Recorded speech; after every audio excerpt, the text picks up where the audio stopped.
अच्छा पप्पू भाई तुम जो एत ज्ञानी लोकटे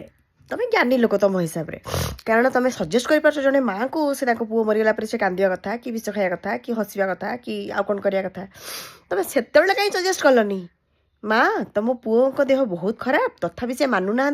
आमको कहते आहरी एक्सट्रा शो रख एटा कर सेटा कर आपण कहतु से जहाँ जाऊ शो बंद करने दायित्व आमर आपण नहीं हस्पिटाल जातु आपड़ जमी अटकातु कहीं कहलनी ये जो रागटा ए देख न तुम ड्रामा करुच तुम एमती करुच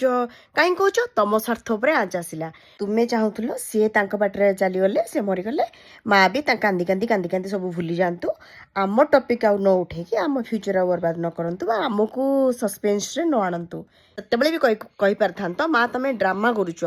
तुम तुम तुम पुओ एमती भी अमानिया नुहे कि तुम कथा से मानव ना तुम जमी हेले नहीं जाओ से आम कथा शुणुना से कहीं तुम कहलनी कारण तुम चोर भद्र तुम अमनीष तुम बेईमान।